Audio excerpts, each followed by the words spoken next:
सत्संग जी प्रेम से कहिए धन्यकार जी। सत्संगत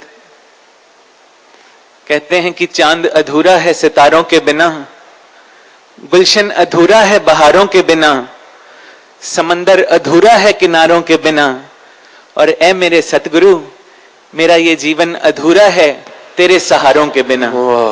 तो सत्संगत गुरु ने जो इतनी बड़ी हम सब पे कृपा की है, इसका एहसास होता है जब इस दुनिया में सत्संगत विचरने का मौका मिलता है। दास एक सज्जन से मिलने कुछ दिन पहले उनके ऑफिस गया, तो सत्संगत वो कुछ बिजी व्यस्त थे, अपना कार्य कर रहे थे कंप्यूटर पे, और सामने टेबल पे काफी ढेर लगा था फाइल्स का। वो साथ साथ कुछ काम कर रहे थे और साथ साथ कुछ ढूंढ रहे थे। तो दास ने उनसे थोड़ी देर बाद पूछा कि शायद आपका कुछ खो गया, आप कुछ ढूंढ रहे हैं। तो कहने लगे कि हाँ मेरा चश्मा खो गया, मैं उसे ढूंढ रहा हूं। तो दास ने कहा हैरान होके कि चश्मा, वो तो आपने पहना हुआ है। तो सत्संगत एकदम हैरान हुए और कहने लगे ओहो मैं तो चश्मे से ही चश्मे को खोज रहा था। तो सत्संगत दास उस वक्त तो थोड़ा सा मुस्कुराया, मगर बाहर आकर जब अपना निरीक्षण किया तो सत्संगत फिर पाया कि यही गलती तो मैं भी करता था, और यही गलती सारा जगत भी करता था कि ढूंढता था इन निगाहों से हर एक जहां तुझको, कि मैं आंखों से तुझको हर जगह ढूंढता था इन निगाहों से हर एक जहां तुझको, मगर इन्हीं में तो तू समाया था, ये मुझे मालूम न था। और ये सत्संगत गुरु की कृपा हुई है, ये सत्संगत हम सब पे गुरु ने कृपा की। आज का इंसान सत्संगत आज अखबार पढ़ लें या टीवी चैनल्स, न्यूज चैनल सत्संगत देखें तो मंगल पर जीवन को खोज रहा है। तो सत्संगत लेकिन सतगुरु कहते हैं कि जीवन में मंगल को खोज लो। सत्संगत खोजना तो मंगल यहां था, यहां आनंदित होना था, यहां सत्संगत इस पार ब्रह्म के साथ जुड़कर सत्संगत इस आवागमन के चक्कर से निजात पानी थी।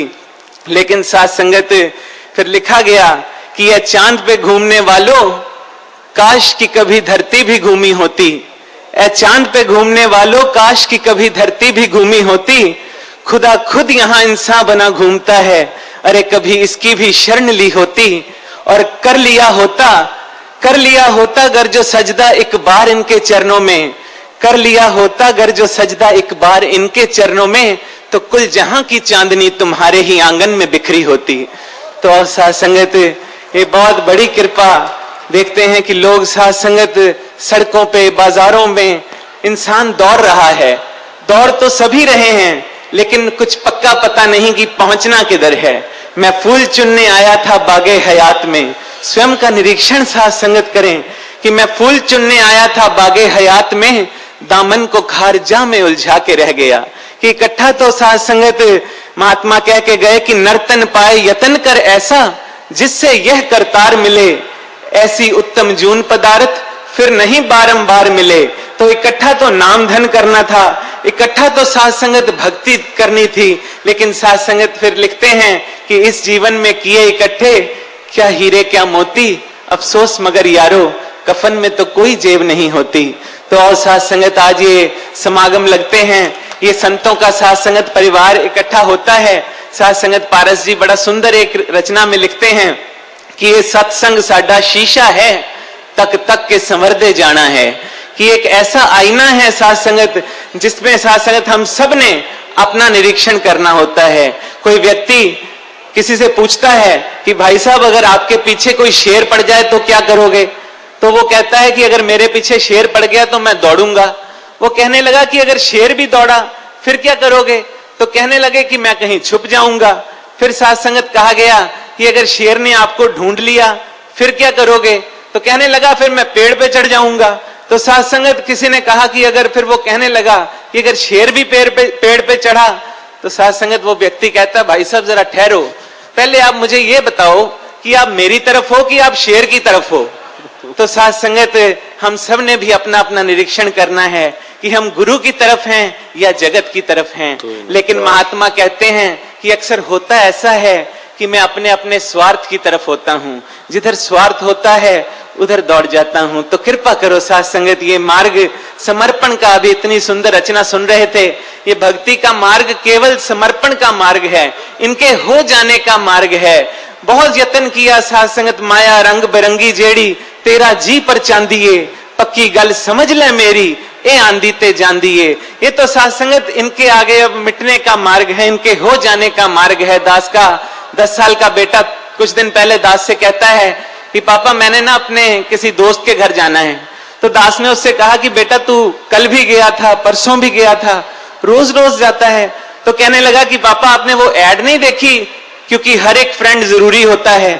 तो साथ संगत दास ने उस वक्त एक छोटा सा दृष्टांत याद आया कि साथ संगत भगवान श्री कृष्ण और सुदामा जब इकट्ठे एक ही गुरुकुल में पढ़ते थे, तो जब विद्या संपन्न हुई, दोनों वापस अपने अपने गांव की तरफ जाने लगे, तो साथ संगत सुदामा चरणों में गिर जाता है और कहता है कि भगवान मेरा तो तेरे सिवाय अब कोई मित्र ही नहीं था, कोई तेरे सिवाय कोई सखा ही नहीं, अब कैसे मेरा दिल लगेगा।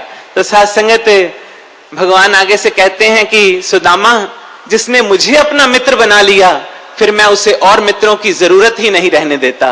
तो और साथ संगत अवतार बाणी भी कहती है कि एक रब दे बस होके रहना, होर किसे दी लोड़ नहीं, कहे अवतार ऐसे गुरसिख नू, किसे चीज दी थोड़ नहीं। तो साथ संगत कित्थों चले कित्थे पहुंचे, ए निशानी देख दे रहिए, कहां से ये यात्रा आरंभ हुई थी और कहां तक पहुंचे हैं। कबीर साहब ने अंतिम समय में लिखा था, अंतिम पड़ाव में जीवन के लिखा था कि बड़े यत्न से ओढ़ी कबीरा, ज्यों की त्यों रख दीन्ही चदरिया। कि जो चादर, जो श्वेत चादर इस ज्ञान की गुरु ने हमें ओढ़ाई है, क्या साथ संगत यही यत्न है, स्वयं को देखते रहना, स्वयं का निरीक्षण करते रहना कि वाकई क्या मेरा जीवन उस अनुसार जैसा गुरु चाहता है। क्योंकि साथ संगत बाबा जी अक्सर अपने विचारों में कहते हैं कि वो जानते हैं कि तुम मेरे दोस्त हो, दगा तुम उनको दोगे, खफा वो मुझसे होंगे। तो साथ संगत ऐसा हमारा जीवन बने।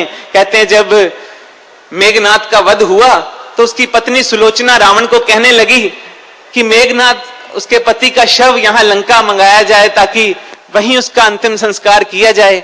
तो साथ संगत रावण कुछ सोचता है, थोड़ा सोचने के बाद कहता है सुलोचना से कि जाओ तुम खुद ही मांग लो। तो साथ संगत आगे से वो कहती है कि पिताश्री, आपने राम की पत्नी सीता का हरण किया, उसे बंदी बनाया, और आप अब मुझे उधर भेज रहे हैं। अगर उन्होंने मुझे बंदी बना लिया फिर आप क्या करेंगे। तो आगे से रावण कहता है कि सुलोचना, उधर राम हैं, रावण नहीं है, उधर हनुमान जी जैसे भक्त हैं, उधर जामवंत जैसे महात्मा हैं, वो ऐसा काम नहीं कर सकते।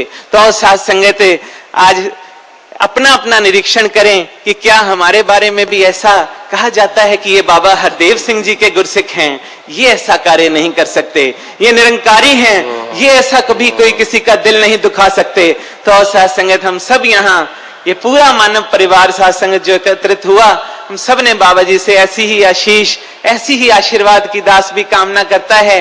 क्योंकि गुरु समर्थ होता है, तेरे कर्म से ही तो बिगड़े हुए सब काम हो जाते हैं। और मैंने सुना है कि तेरे नाम के तो पत्थर भी तर जाते हैं, और तू पास खड़ा हो तो क्या औकात है तूफानों की। आंधियों में भी मैंने देखा है कि चिराग जगमगाते हैं, और जिसने तुझी को अपनी खुदी अर्पण कर दी हो ऐ मीत, याद रहे कि इस जहां में वही लोग सदा मुस्कुराते हैं। तो साथ संगत ऐसा ही आशीर्वाद की कामना है कि तू जो चाहे तो पहाड़ों को हिला सकता है, तू जो चाहे तो रोतों को हंसा सकता है, और तुझी में तो समाये हैं जाने कितने समंदर, जब तू चाहे मेरी कश्ती को किनारों पे लगा सकता है। प्यार से कहना जी। धन निरंकार जी।